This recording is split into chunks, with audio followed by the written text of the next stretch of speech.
Awesome. Thank you so much, Amber. That was a great, warm welcome. So I appreciate that.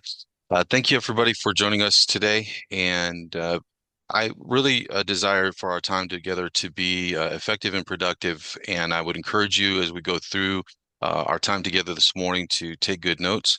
And we'll talk about what we'll do with those notes at the end of the presentation.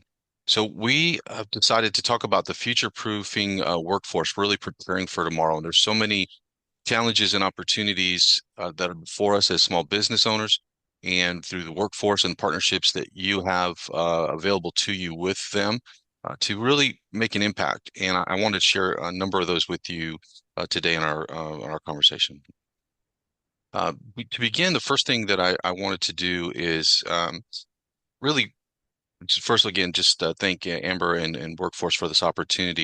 And it's really an honor to be with you, leaders, as you look at ways to grow and really stretch your business and help it to be innovative going forward. But I want you to think about something for a minute. Imagine this, in 5 years from now, half of the jobs today won't exist as we know them. AI automation, rapid innovation will have rewritten many of the rules as they're doing now. The businesses that are thriving in the future won't just have great employees, will also have future-proof teams. But here's the challenge. Many of the companies don't realize that the biggest threat to their success isn't always their competitors. It's their own workforce. Not because they aren't talented, but because they haven't been trained for the jobs of tomorrow.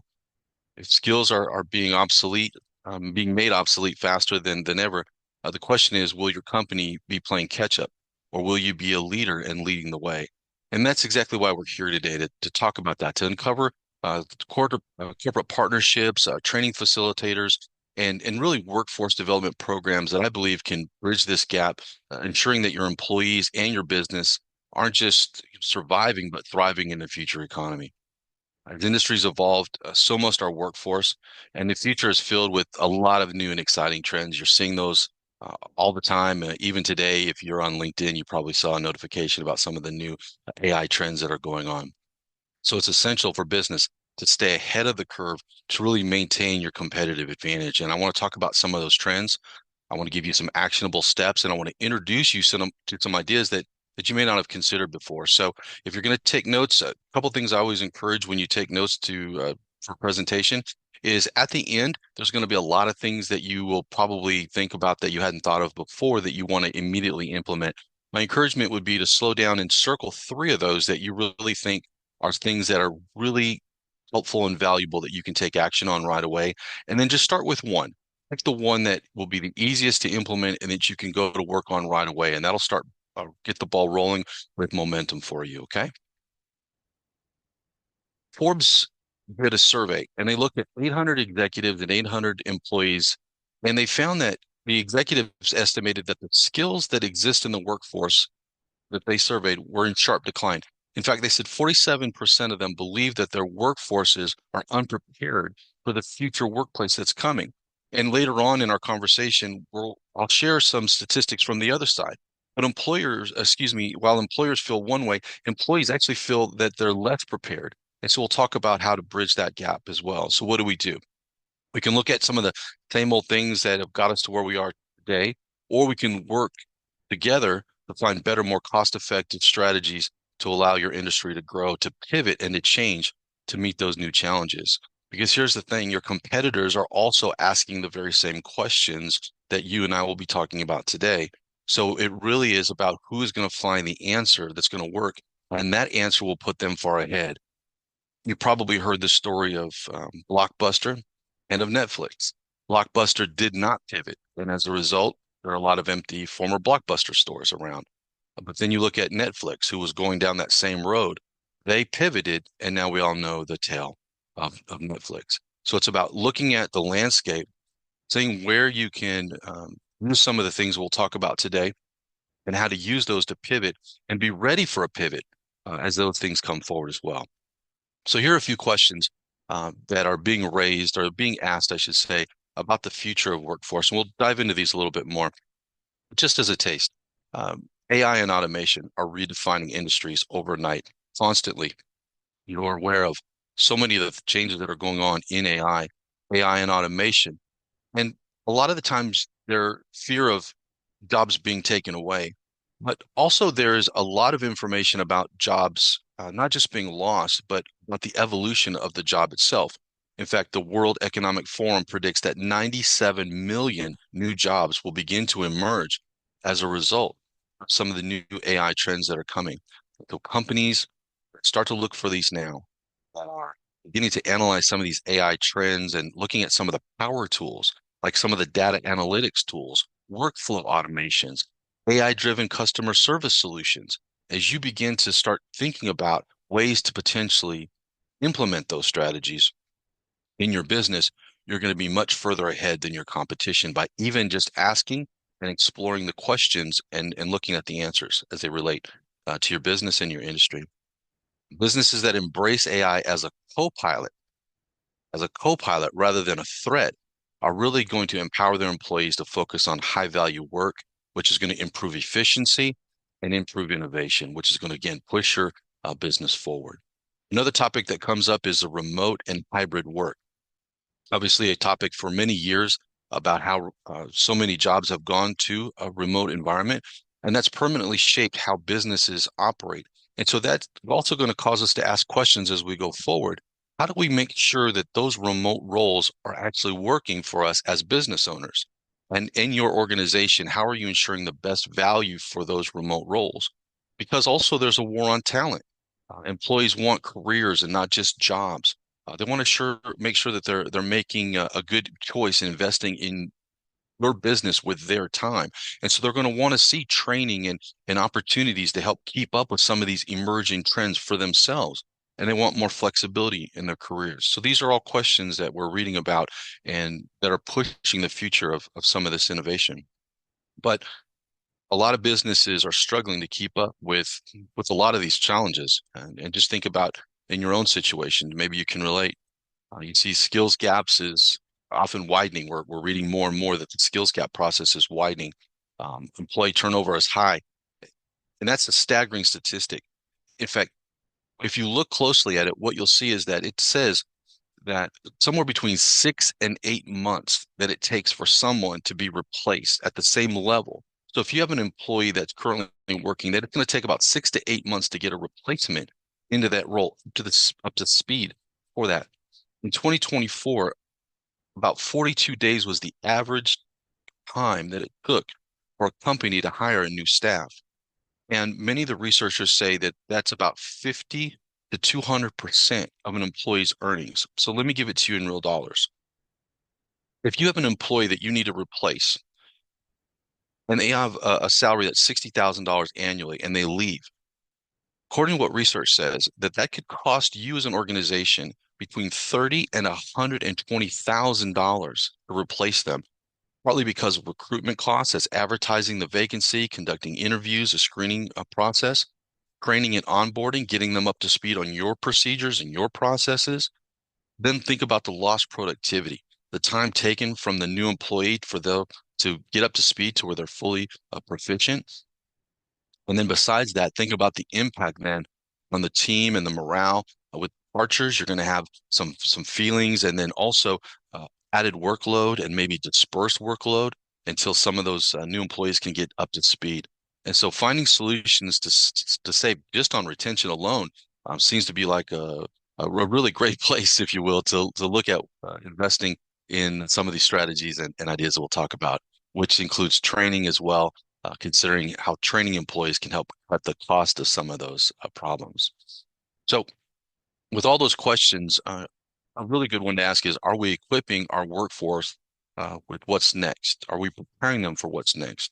Are we hoping then that yesterday's skills, the things that we knew about, some of these things we'll talk about this morning, training and such, what got us here, we have to realize won't get us going forward. So we want to ask different questions. And really that's the idea of today's conversation, is to start bringing some of these things up to the forefront so that you can see, hey, there are some great questions being asked and there are some good answers, and I need some help with finding solutions. And those are all here for you. So we're going to look at critical strategies that can help future-proof your workforce. We're going to talk about leveraging corporate partnerships to fill some of those skills gaps to help get you more efficient faster, increasing your productivity, also increasing retention as well. We're also going to talk about redefining training facilitation to be more modern and engaging that's going to fit with a dispersed workforce and some of the challenges you may be facing at the office now. And then using workforce development programs. A lot of organizations are not aware of many of the value programs that the workforce has and are available. And Amber is a part of that process, and I'll get to introduce some of the things that she does and her role and how she can support you and your business. So you might be surprised how many great opportunities there are. So let's jump in.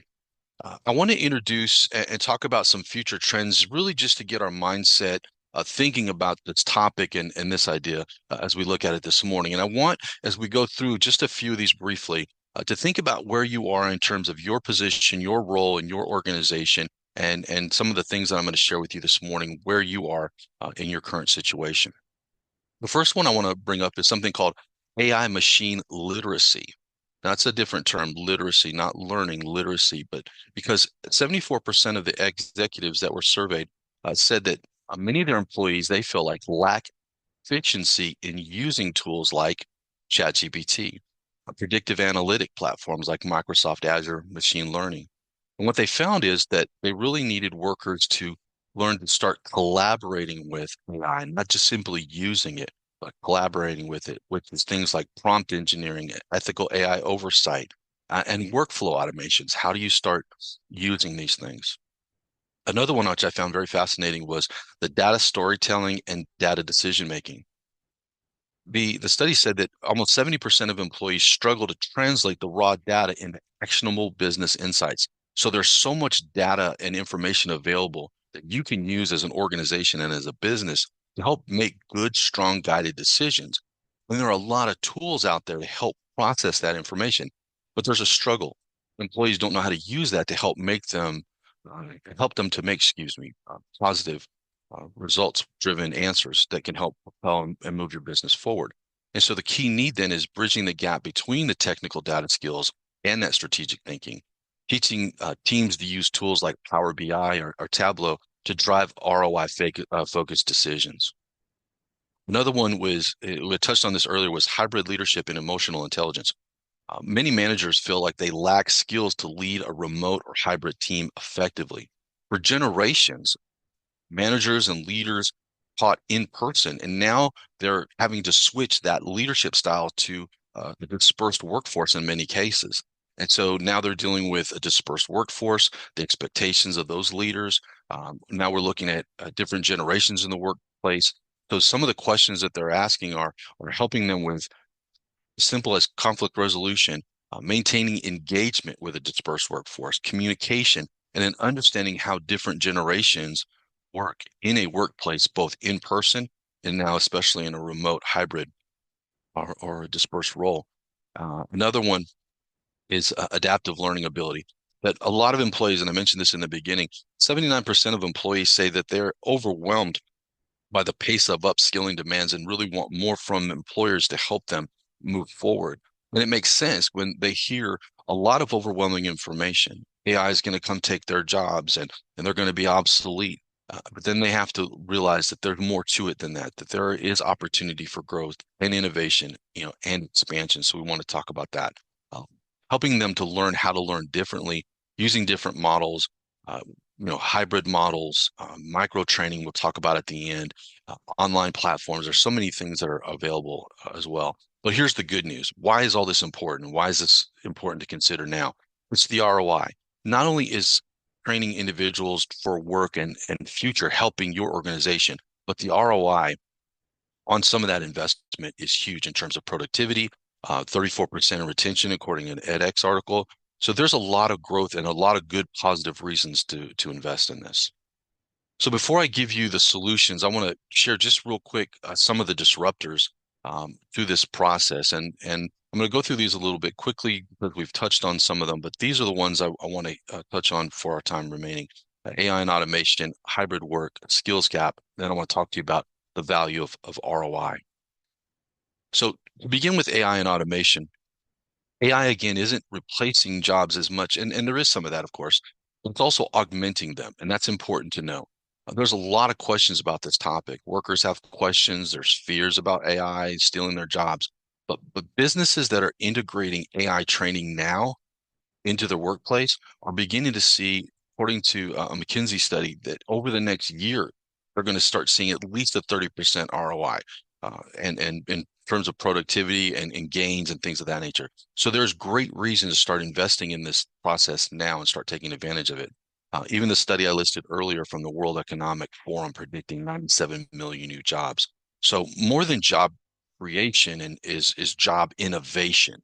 So now think about from your organizational perspective, how does AI fit into your business? If it doesn't, how will it or how can it?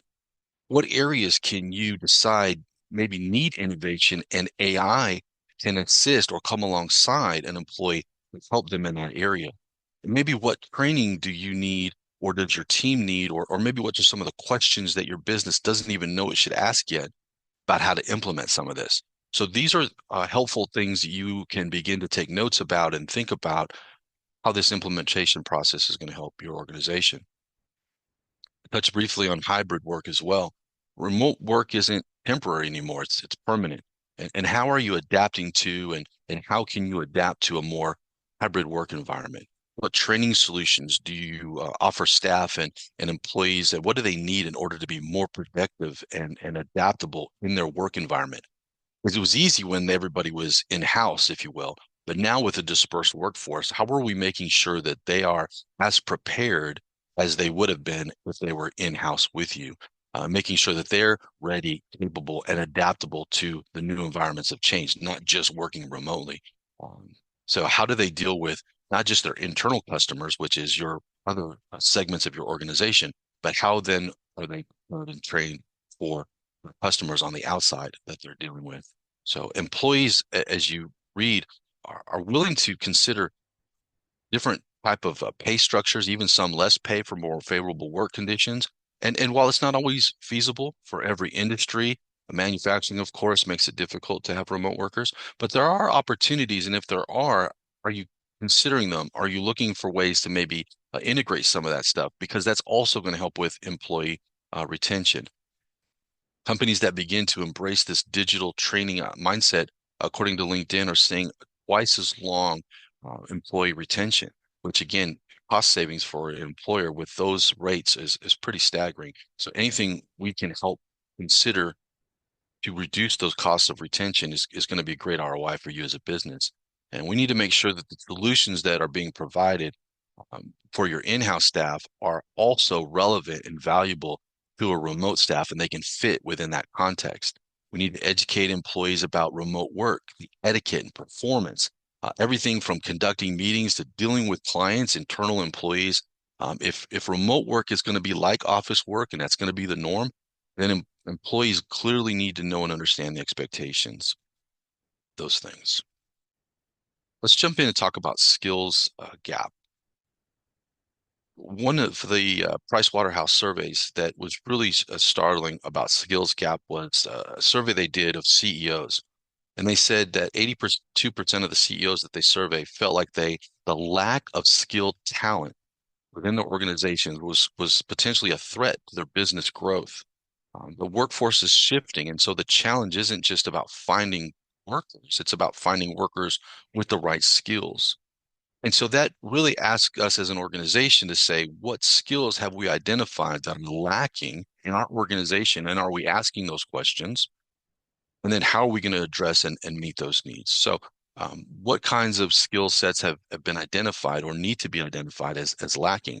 And then being proactive in training is going to help future-proof your workforce, because now you're engaged, you're showing value to the employee themselves.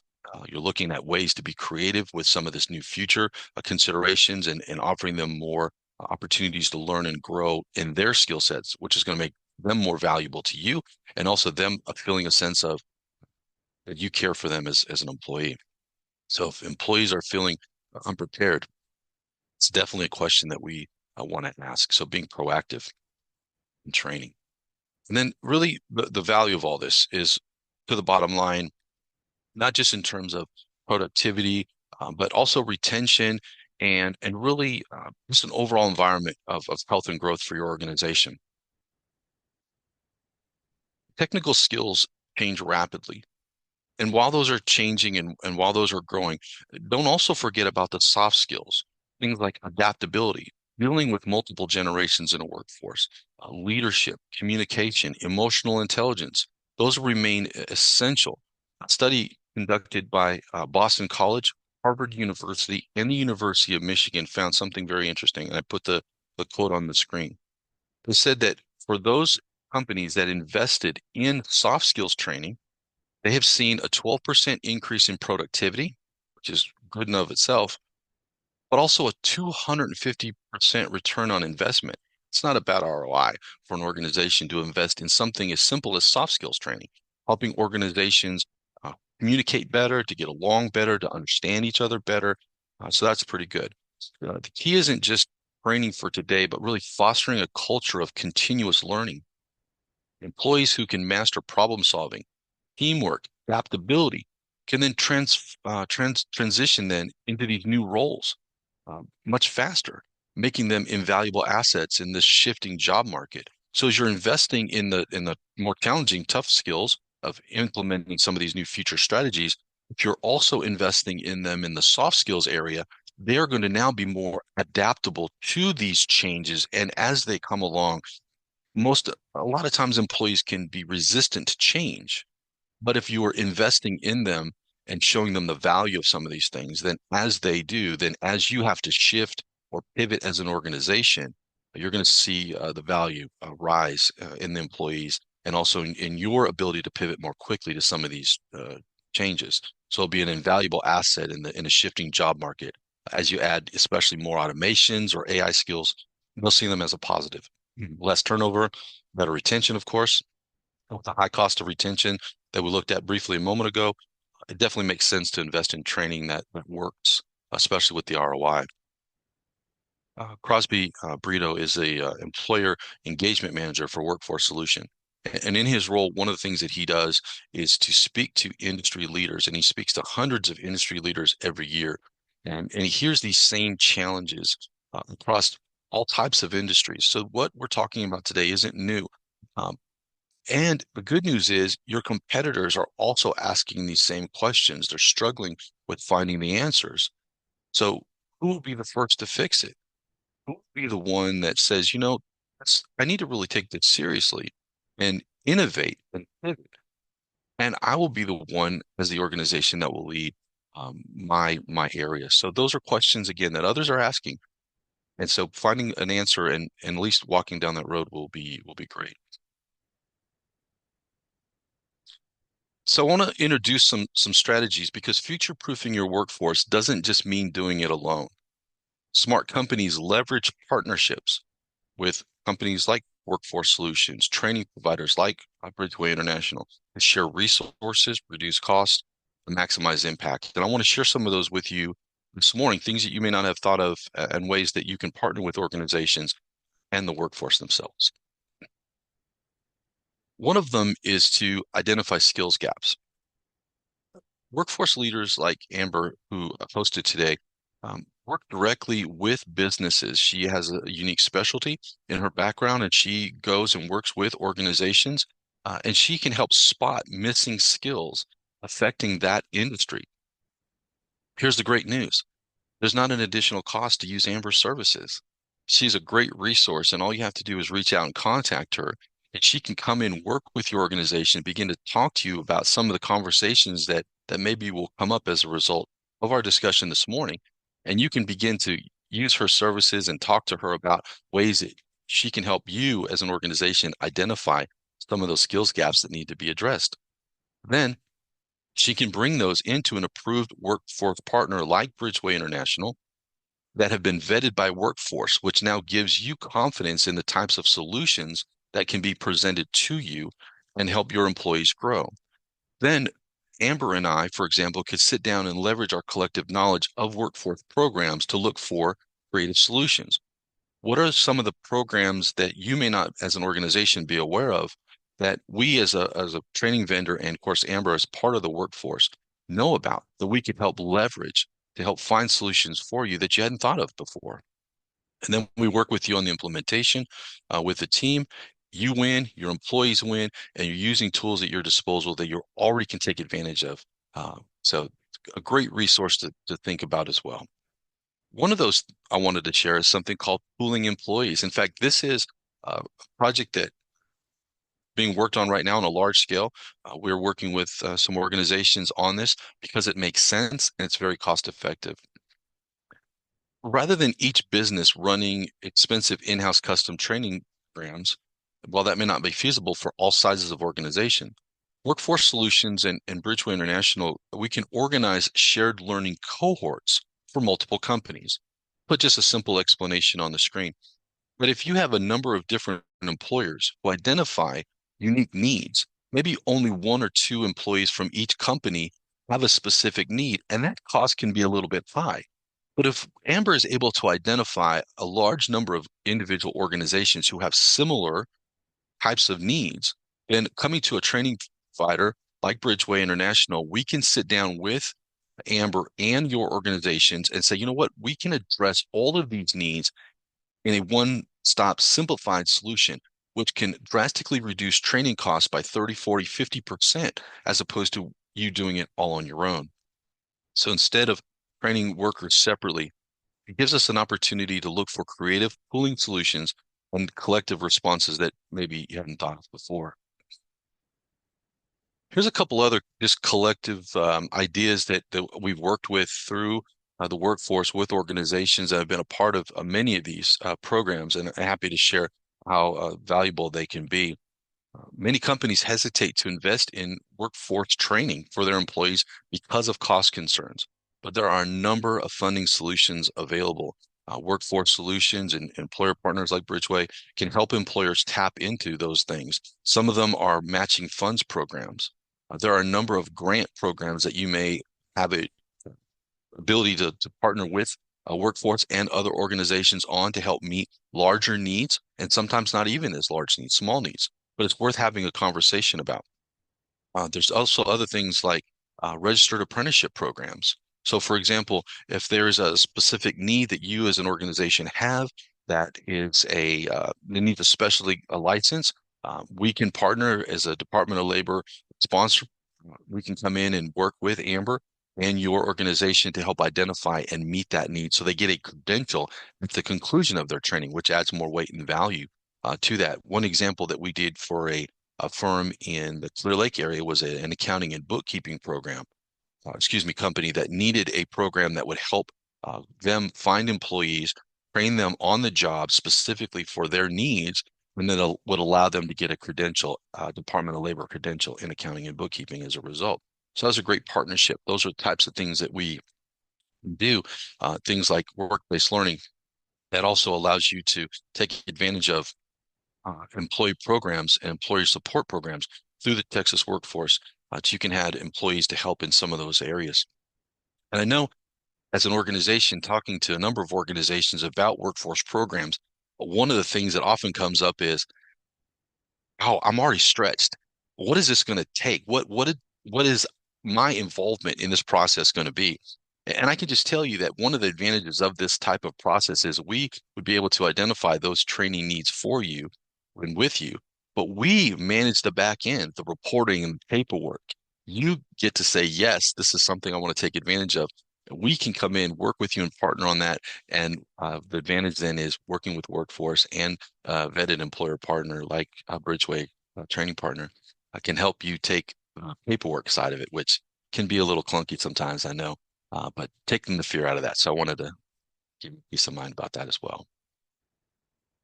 Another strategy is to really rethink training, and I touched on this a little bit earlier. Looking at a different approach, especially when you consider a dispersed workforce and with the rapid growing demands of the staff that you have currently, something like micro-learning. These would be more like short sessions, 2-hour blocks, where you can get staff trained and then get them back to work with minimal disruption, increasing efficiency. And what also studies are saying is that shorter focused training sessions improve retention by up to 60%. So not only is it much quicker, you can get a lot of staff members trained, maybe throughout the day, but in smaller blocks, get them back to work, but the retention is going to be much higher as well. So it's going to be a great ROI for you as an organization. Another one is a hybrid model. Some examples of that would be, that the value is fitting the employer schedule, of course, and the employee schedule.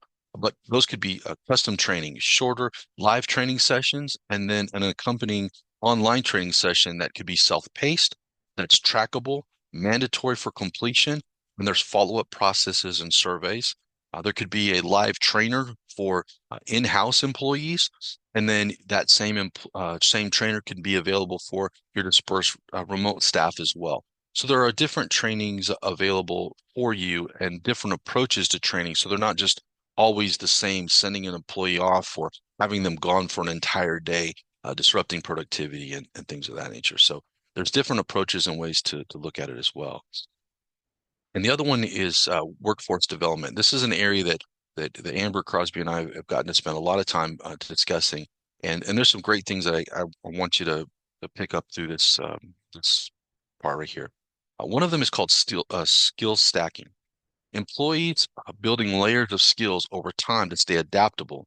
Instead of just training one person and not segmenting them, looking for ways to have parallel employees. So if you have one staff member that focuses on one specific area, but they happen to touch different areas, bringing them in and adding some more technical type training to them so they have advanced skills in some of these areas. While they may not have to do the job every day, but the fact that they have some advanced skill in these areas will help them as maybe there's a pivot that needs to take place, or there's rapid growth in a specific area, or there's more need. So it's giving the employee a chance to learn and grow, feeling a sense of value to the organization. The organization values them because now they can use them in more roles and helping them as an organization grow and meet ongoing demands.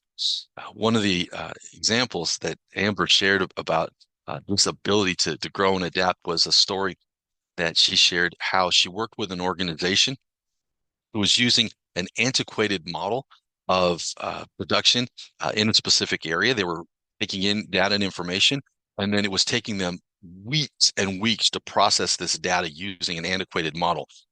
She was able to come in and by showing them that there was an Excel ability to process the same information, they could do it much more quickly. And so what used to take them multiple weeks was reduced to a few short hours or less than an hour. So their ability to look for solutions that are effective to help within the staff development area is amazing. So there's so many really great ways to do that. Career mapping is again another one, providing a clear roadmap of internal growth and retention. Again, thinking about training as an ROI and how it's going to help employees in that respect. And then measuring efficiency and impact. How many people really know how to use the software in just in your office alone? Think about Microsoft, Word, Excel, Outlook. Just looking at that as a simple a place to start with skill acquisition and engagement. Really in the role of retention, how much do they really know about just the resources that they have at their disposal now? The cost of not investing in training and career growth are just not worth it based on the numbers of ROI of having to replace an employee that leaves because they didn't feel valued and weren't invested in. So pushing proficiency, the old expression, rising tide raises all ships. Imagine if you continually push for growth within your staff and environment of training there at the organization and look for creative ways to help bring in more and analyze what you already have and helping them become more efficient. Thought of an example. Think about the phone that you carry around in your pocket or in your purse. It has more technology, it said, in that device than what was available at the time when we were putting people up on the moon into space and using the space shuttle, which is absolutely incredible to think about. And then you think about all the things that that phone can do then and how limited we use it. If you look at the manual for that phone, there's only maybe 6 inches thick of pages that have to go with this phone, right? But look at the limiting uses that we have for it. We look at social media, we check emails, we answer and talk on the phone, and maybe a few simple tasks. There are so many other things that it can do. And so I would encourage you as you look at and evaluate, just starting in your office, the opportunities that are there for you, for your staff. So now it's time to wrap up. Time to take some action steps. As I said in the beginning, the one thing I was going to ask you to do is take a look at all of your notes and then look at three things of all the things that you may have written down that you really want to get started and you can implement fairly quickly. But of those, I think it's important to just focus on one actionable item that'll get you moving forward and get the ball rolling. Don't let this just be another discussion, but take action, make a phone call, make an email, uh, introduction, and start the process of deciding how can you use the tools and resources that we've talked about this morning. Companies that invest today will lead tomorrow. The workforce of the future isn't waiting for you to catch up. It's being built right now. The question is, will you be ahead of the curve and struggling to catch up? Thank you so much for your time this morning, Amber. I thank you for the opportunity to be here and to speak. Thanks for watching. If you have any questions, my contact information is on the screen. You can also reach out to Amber through Workforce and get a message to her, and I'd be happy to speak with you. If there's any way I can be a resource, answer questions, or help you along in this journey or clarify any of the things in this discussion, it's my pleasure and honor to do. Again, thank you so much for your time.